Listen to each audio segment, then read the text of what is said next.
That he absolutely did. There were moments on the sideline where it looked like he had just his head was about to explode. Like he just couldn't believe what was going on. Um, and that's a first time head coach calling plays, dealing with the situation. It's not to be surprised, especially as bad as it got. But the team continued to play. I mean, and I think that was his message. Play hard, just do your job, and continue to play hard, and let's see what happens. And you know, again, Oregon moved the ball. That wasn't sometimes an issue, but they could never capitalize on it. I mean, the only points we got outside of almost getting a touchdown, maybe in the fourth quarter, the very, very end, which we didn't. It was a little wild throw by Nix as usual. Cam Lewis hit the field goal. He's been maybe most consistent. Coda looked really good though for the wide receiver core. I mean, Franklin and Hutchins didn't even get targeted hardly at all. It seemed like it was Coda, Ferguson for tight end group, and the running backs for checkdowns. Like we really didn't even throw much to the wide receivers, the key wide receivers, and it was it was so absolutely surprising. Like we did not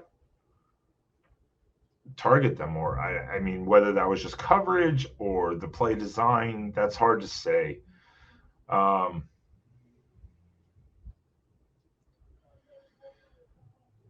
AOC is still only 30-yard penalties.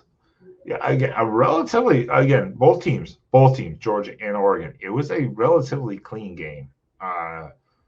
There was almost that targeting penalty on Flo in the first half, which I was immediately like, oh God, Flo's out. But it got over. It wasn't a targeting. He hit the shoulder clean with the helmet. But it just seemed like the whole defense was misaligned.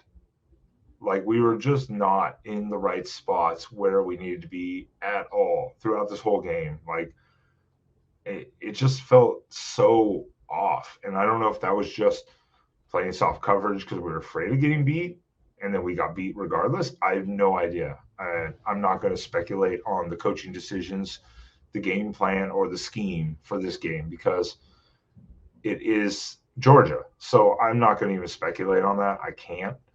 But I mean, yes, I would like to still think 9-3 or 10-2.